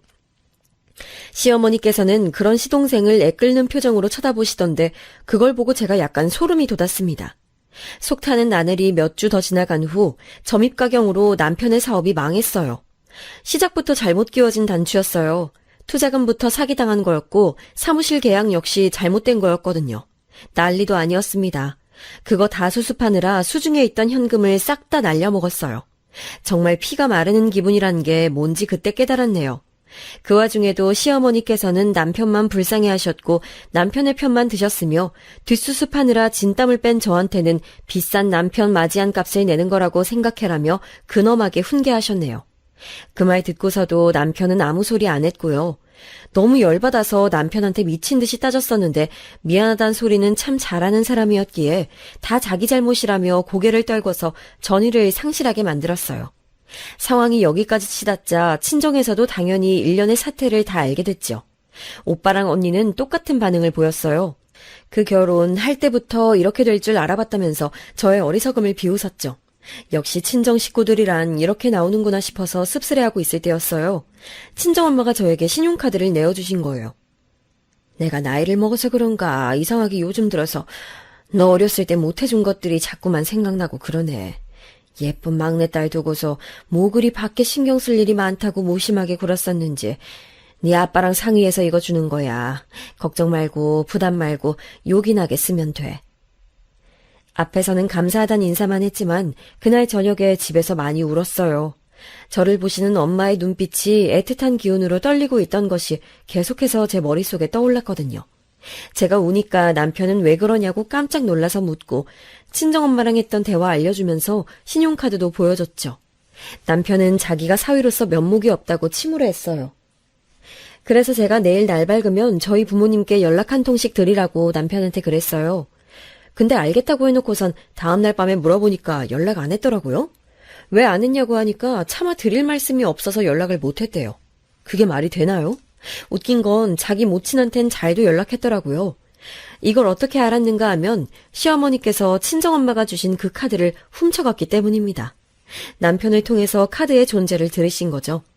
남편의 사업이 그 지경으로 엎어진 바람에 솔직히 형편이 너무 빠듯해졌지만 저는 그 카드를 쓸 엄두가 안 나고 속으로만 앓으며 참고 있었어요.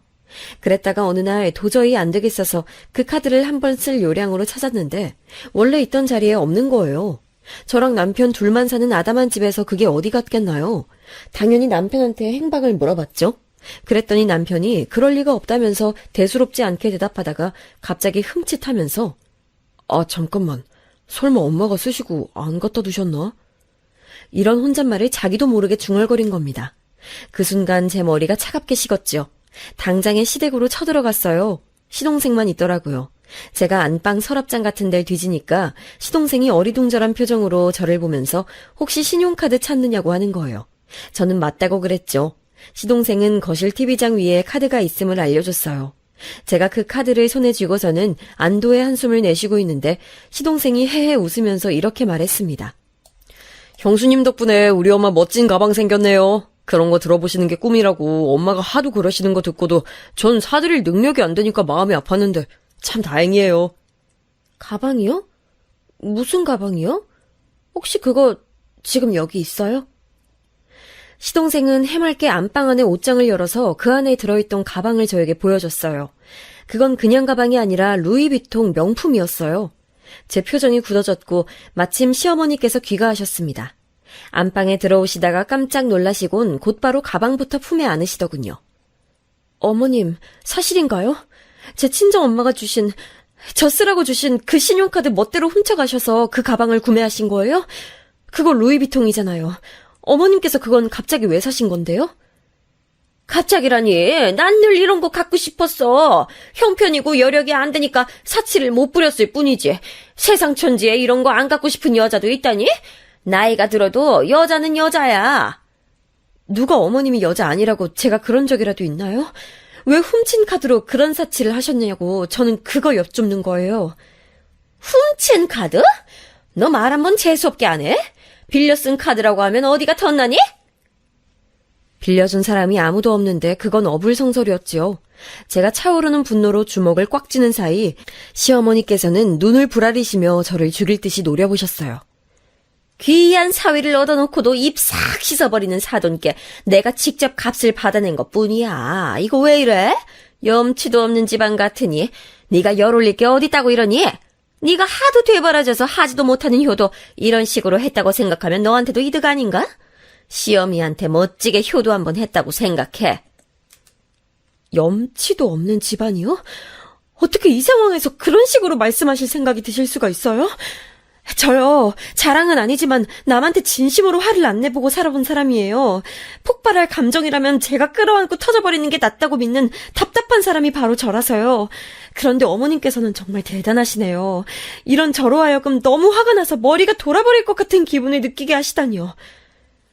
전부 다 모든 것들이 징그럽게 느껴졌어요. 이런 사람들을 한 가족으로 두고 늘 팔이 안으로 굽는 남편이 머릿속에 떠오르면서 제 안에 애정이 남아있지 않다는 것을 실감했습니다. 답답이로 살아온 네가 바본 거지. 갑자기 그런 얘긴 왜 하니? 어디 감히 시어미 앞에서 이딴 금방진 행동을 보여?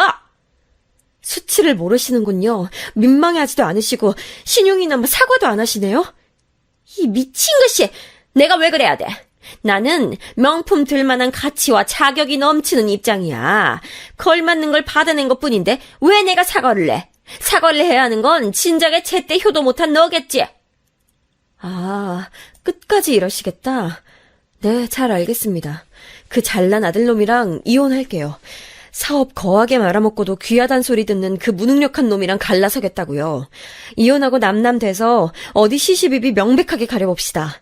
콩밥 쳐드실 준비나 하고 계세요. 그제서야 시어머니와 시동생의 얼굴에 경악이 떠오르더군요. 저 같은 소심이 답답이는 이혼이라는 말을 입에 올릴 줄 모른다고 생각했던 모양이죠. 저는 친정엄마의 카드를 손에 꼭 쥔 채로 시댁을 나섰어요. 뒤에서 시어머니께서 소리 지르시는 거랑 시동생이 저를 부르는 목소리가 들렸는데 다 무시했고요.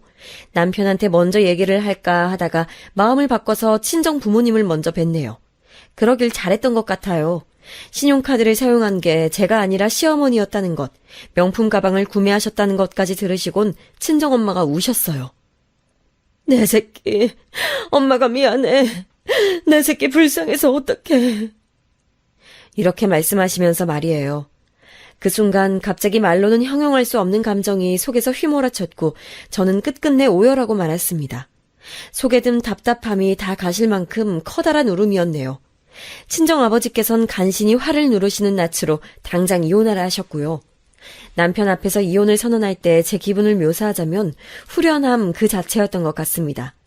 남편은 저에게 무릎을 꿇고 빌었어요. 끝내 눈물을 보이면서 말이죠. 하지만 제 마음을 흔들 순 없었어요. 우리 엄마가 자식을 너무 사랑하셔서 그래. 그게 다 자식 사랑하는 마음에 그러신 거야. 질질 짜면서 이런 얘기나 하는데 제가 어떻게 남편을 봐줄 마음이 들었겠나요. 이도저도 아닌 남편, 진정한 소심이 답답이는 제가 아니라 이 남자였던 것 같아요. 시아버지께서는 이 망할 여편네가 이럴 줄 알았다면서 그 틈을 타서 시어머니 욕을 엄청나게 하셨고요. 화가 잔뜩 나신 채로 시어머니께서 직접 찾아오셨는데 역시나 사과는커녕 저한테 이간질에 능한 여우라면서 비난을 퍼부으셨어요. 되려 저에게 사과를 요구하시더라고요. 그런데 그때 마침 저를 찾아왔던 시누이가 상황을 보더니 크게 웃으면서 이렇게 말했어요. 엄마, 명품도 급이 맞아야 되는 거야. 엄마가 들면 시장 바닥에서 산 짝퉁 가방인 줄 알아. 아무도 백화점에서 사온 거라고 생각 안 해. 정신 좀 차려. 노망 났어? 시누이가 비웃으며 그러자 시어머니께서 얼굴이 새빨갛게 되시더니 아무 말씀도 못 하셨고요. 시누이는 갑자기 구석에서 찌그러져 있던 남편을 보면서 이런 발언을 날리기도 했어요. 이혼 소송으로 너의 구질구질한 민낯을 다 드러내는 것보다 깔끔하게 이혼 도장 찍는 게 낫지 않을까? 그러는 편이 네가 재혼하는 것에도 유리할 거란다. 이 어리석은 동생아. 남편의 얼굴은 사색이 되었죠. 저는 여유롭게 웃으면서 시어머니를 쫓아냈고 눈물을 매달고 호소하는 남편의 엉덩이도 걷어차서 함께 쫓아냈어요. 왜 나한테 눈물쇼를 하는 거야? 네 엄마한테 가서 질질 짜고 우리 귀한 아들 소리나 실컷 들어. 속이 다 시원했죠. 저는 시누이랑 차 한잔 마시면서 대화를 나눴는데요. 솔직히 저는 시누이가 저한테 자기 말대로 되지 않았냐면서 으스댈 거라고 생각했는데 아니었어요. 그래서 고맙더라고요. 얼마 후 이혼을 했고 완벽히 정리가 됐어요. 명품 가방은 금액으로 돌려받기도 했고요. 전 남편의 사업 실패 때문에 들어갔던 금액은 어찌저찌 해서 반절 수준을 돌려받았네요. 인생 공부했다 치니까 많이 아깝진 않았어요. 저는 이전과는 조금 다른 사람이 되었고 살짝 성숙해진 기분이 들고 있어요. 무엇보다 저희 부모님과 엄청 가까워졌어요. 부모님과 즐겁게 잘 지내다 보니까 자연스레 오빠 언니하고도 전보다 친밀해졌죠. 서로에게 야속하거나 서운했던 것들은 뒤로 한 채 친한 남매 사이가 됐답니다. 전 남편은 저랑 끝내고 금세 재혼을 하려다가 실패했어요. 꽃뱀한테 잘못 걸렸다네요. 전 시동생은 렌터카를 빌려서 운전하다가 그 차를 폐차시켰다네요. 정말 대단한 것 같아요. 그 일로 전 시어머니셨던 그분은 쓰러지셨대요. 저의 전 시누이였던 그분은 현재 저랑 가장 친한 언니가 됐어요. 자주 보진 않아도 간단한 연락은 거의 매일 하고 있는답니다. 앞으로 어떤 미래가 펼쳐질지는 모르겠으나 지나간 과거보다는 낫다고 믿을래요.